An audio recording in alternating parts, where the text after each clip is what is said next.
Tom's here at the Sardine Factory. He's been here before, and we're going to go in and see if it's changed any or not. Say hi, Tom. Hi, Tom. No, say hi to everybody. Hi, everybody. Okay, he's not playing along, so we'll go in. I got promoted to district manager. They brought me and a group of other district managers over here for a celebratory dinner. We had fine food, champagne. I drank with my pinky finger extended. I mean, this was really hobnobbing with all the big time guys back in the day. Ooh, and here's their menu. So we're going to go in and see what they have on the menu here outside. Go in and check it out and see if we can hobnob with the best of them. Okay, here we go. We're going in. We've come to the top of the stairs and we're going in. Tom's inside already. Let's see what they've got.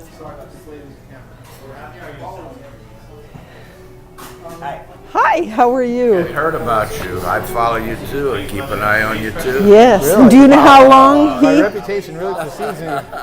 Do you know how long he's had a book of matches from here and talked about you guys, and we are finally getting to take a trip? I brought and he drug me here. matches from like 1984, 1985 when we had a dinner here. So. Well, yeah, you got pretty much the last ones because we don't make them anymore. No more smoking.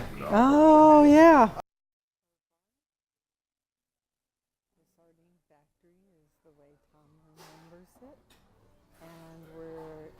We got a seat right by the fireplace, and the waiter has filled up our glass while we're waiting for our order. So I just thought I'd kind of spin you around and let you see if you can. I know it's dark in here, but it's a beautiful room, beautifully done. And there's the bar behind. Nice. We're getting a tour through the Sardine Factory, and we're going to the wine cellar. It stays flat until right here. We start going down the hill. Okay. There is a handrail there for your safety. All right. We are going down to the wine cellar. Kind of excited. Boy, this is nice. I remember this. You remember this? Yes, I do. Oh, wonderful. Well, then you remember it well. Right. Ah, That's where it was. Yeah. this is where Yeah, I was seated like right about there. Yeah. How cool. you need to go sit where you were sitting. Don't mess up a chair. That's neat. How cool. So what, Yeah. do you have the history on the Sardine Factory? Is there I do. something you could tell us about Yeah, it? I can. So I'll talk about this room, and I'm going to make it really quick because I've got Okay. a couple tables waiting on me. The room was built in 1980. They started construction in 1980. None of this existed beforehand. This was all granite. And so they used actual dynamite to blow the side of the mountain up while the restaurant was still active. The original restaurant Yeah. is just the room that you sat in this evening, and it's about 125 years old. The room that we walked through, they had all the pictures of the captains. That Yes. was built in 1971. And then in 1980, they started construction down here. They opened the cellar in 1982. And the conservatory, the room that you saw with all the greenery, Yeah. they opened that room in 1981. Wonderful. They wanted a lot of local influence in this room. So all the bricks that you see, they're fire brick. They were used to line the boilers on Cannery Row. Man. We purchased all the bricks. They do a very good job of insulating the cellar, especially when we have a party of 30 down here. We don't have to worry about the wine getting ruined. All the wood that you see, the tabletop, the pillars, the doors that close us in, the bar top, and the private lockers, they were all carved out from one tree. It was a redwood tree, 1,000 years old. It was struck by lightning up in Big Sur. Our owner saw the tree, fell in love with it, bought it, got the permits to haul the tree down Highway 1 in 1980, lowered the tree through the ceiling, built the cellar around the tree, and carved the table where it stands. Wow, that's wonderful. Amazing. So it's all done with the same tree. Yes, ma'am. So nothing was wasted. Beautiful. Thank you so much for Absolutely. your time. Yes, ma'am. Thank you. else? I appreciate it. Is that all we need to know about it? That's- I can Not cutting it answer. short, right? Yeah, that's Is that beautiful. painting of any significance? It's about 150 years old this year. It was painted by an artist named Hewitt. The clock right in front of it is an authentic Louis the 13th era clock. You gotta get that. Chris. Oh, a Louis the 13th? Yes. Up until about 9 years ago, it was still working.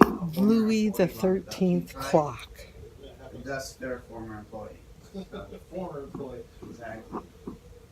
Nelson Rockefeller. Thank you. I appreciate that. Oh, thank you so much. I said 1984 or 5 I was here. Oh, so you were here. So 1984 is the year that Fred Dame became a master sommelier. He was. Sommelier. It's what I am. It's expert in wine. Oh, okay. And so he became a master in 1984, the third American to become one. He's the one who brought the trade to America from England. And he was the first cellar master here. 84, him and a gentleman by the name of Craig Clark, skinny fella, weird mustache, kind of bowl cut hairdo. He's the one who would have been taking care of you that evening. Very cool. They both ran this program like no other. Fred Dame left the restaurant in 1989. He's been all over the world since. That's amazing. That Let's is down amazing. the wine cellar, Chris, just if you can. Let him get back to work. Yes. Wow. All right, I'll show you this real quick. This is something that you're going to want on your documentary. Something else.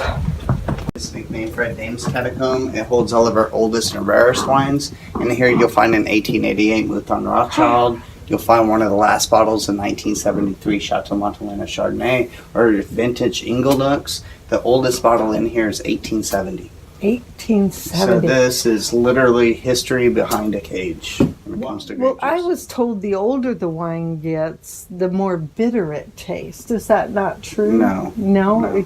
With first growth Bordeaux's, we're talking about root stock that is so old. They've been doing everything the exact same way.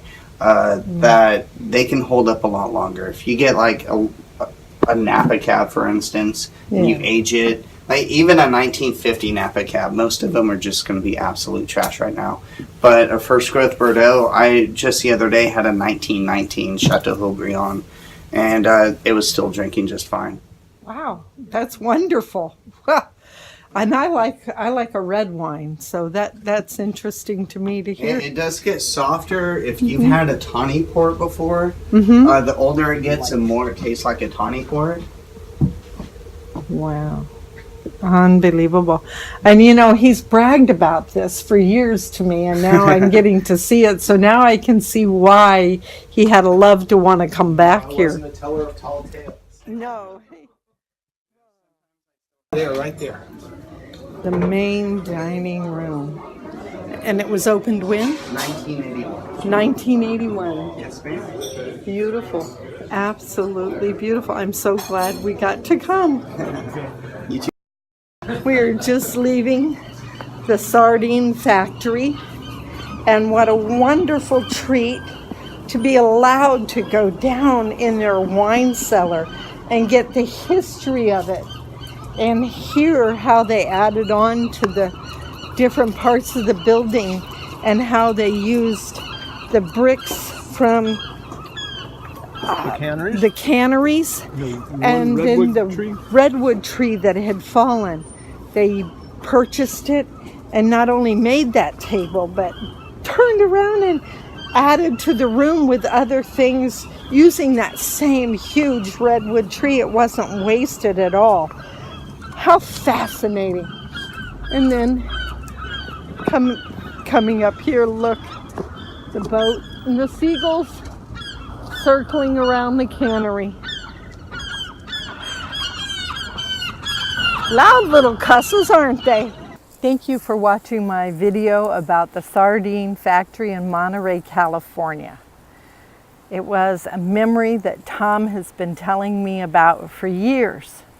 So we get there and we go in, and the reason he was there in the first place was he got a big promotion, and they sent him to California to a big dinner party.